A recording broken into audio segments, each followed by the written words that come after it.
Once the most powerful corporation in North America, Hudson's Bay controlled more land than any king and held a monopoly that stretched across a continent. But today, it's a struggling retail chain, closing stores, losing billions, and barely holding on. How did the empire that built Canada go broke? Was it greed, corporate sabotage, or simply a failure to adapt? This is the shocking collapse of the Hudson's Bay Company and the forgotten history behind it. Subscribe to Mystery Junky for more deep dives into untold stories from history, crime, and collapse. It all began in 1670, with a royal charter from England and a simple mission: control the fur trade in the New World. The Hudson's Bay Company was granted ownership of all lands draining into Hudson Bay. That's over 3 million square kilometers. It became more than just a company. It was the government in many parts of Canada.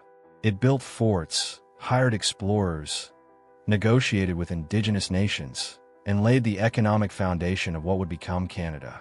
At its peak, HBC was bigger than the British Empire in land holdings alone. But what goes up always comes down. As the fur trade died out, Hudson's Bay reinvented itself.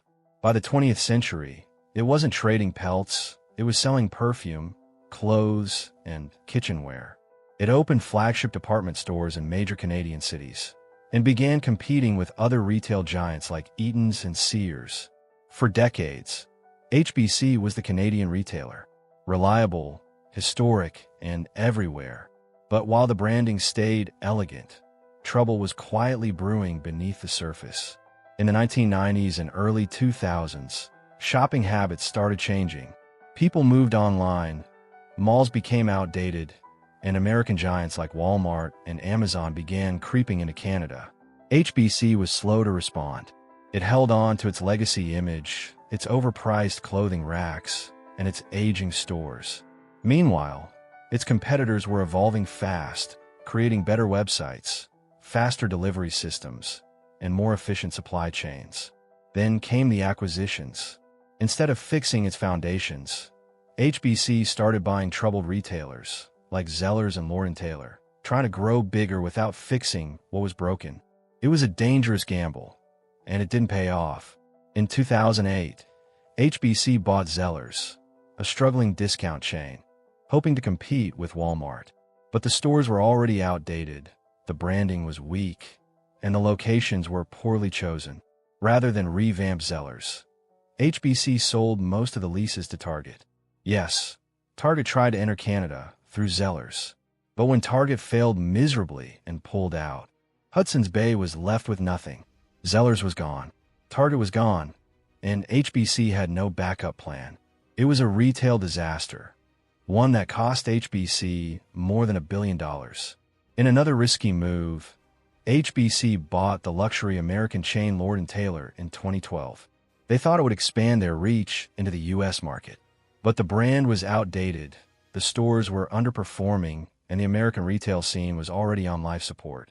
Lord and Taylor quietly bled money until HBC finally sold it in 2019 at a massive loss. More billions down the drain. And while HBC was spending all this cash, their Canadian operations were also losing ground. Let's face it, department stores are dying. Millennials and Gen Z aren't going to Hudson's Bay for a toaster or a new coat. They're shopping online at brands that are fast, affordable, and personalized. HBC kept investing in real estate and physical storefronts instead of building a competitive online presence. Worse, they stuck with high prices, confusing store layouts, and limited inventory. While Amazon could get you something in 2 days, Hudson's Bay made you search 3 floors for a sweater. It wasn't just bad business, it was a failure to evolve. Now here's where it gets interesting. Many insiders believe Hudson's Bay wasn't really a retailer anymore. It was a real estate company pretending to be one. Why? Because HBC owned a lot of the prime land its stores were built on, from Toronto's Yonge Street to Manhattan's Fifth Avenue. In 2017, they sold their Lord & Taylor flagship on Fifth Avenue for $850 million. They even spun off their real estate into a separate company called HBC Properties and Investments.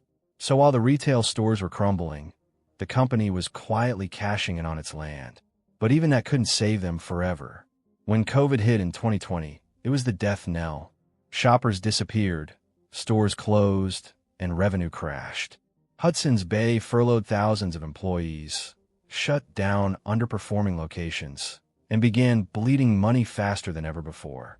Even when restrictions lifted, the customers didn't return. The shift to e-commerce was permanent, and HBC hadn't caught up. For the first time in centuries, the company looked like it might not survive. In 2020, Hudson's Bay quietly delisted from the Toronto Stock Exchange. They were no longer a public company.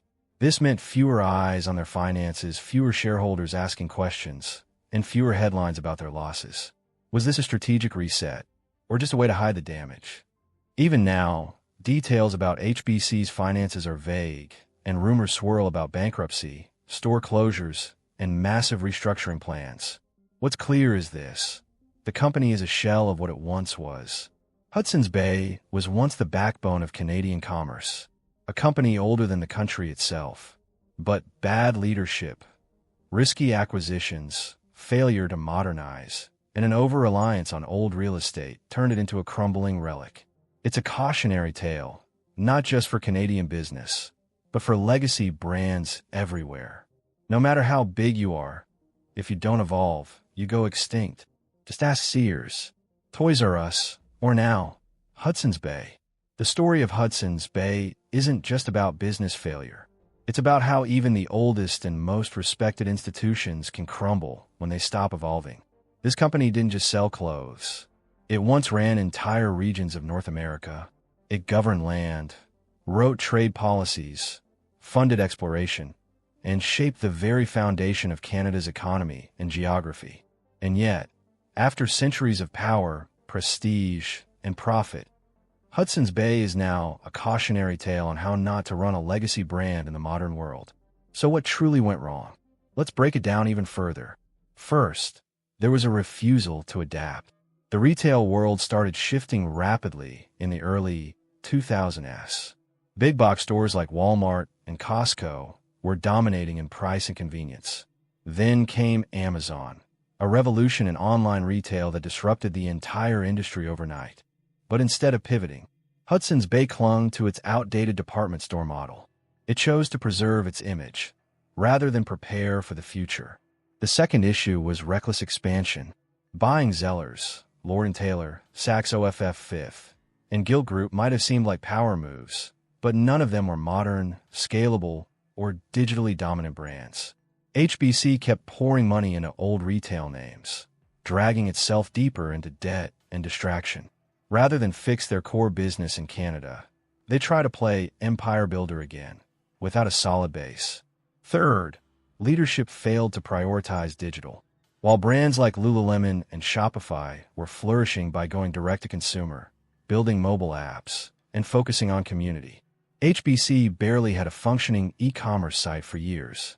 They were centuries ahead in history, but decades behind in technology. And then there's real estate.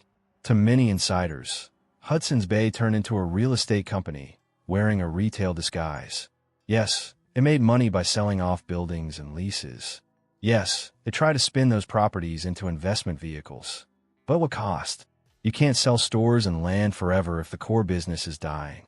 Eventually, you run out of buildings to sell. And perhaps the biggest loss of all, the emotional connection. Hudson's Bay used to mean something.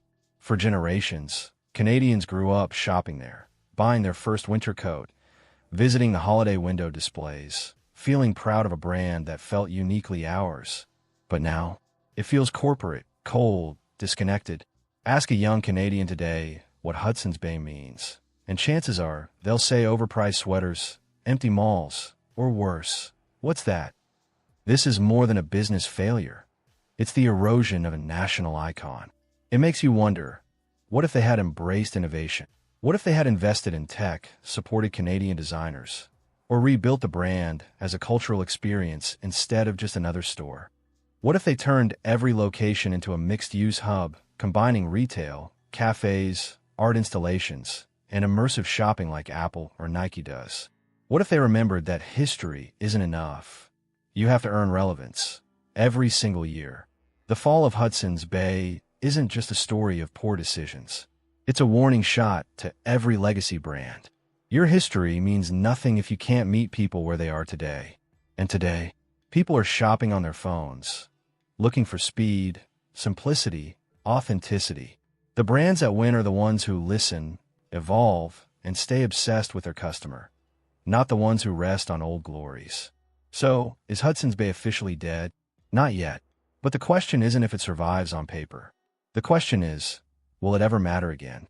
Because being technically alive and culturally forgotten is the same as being gone.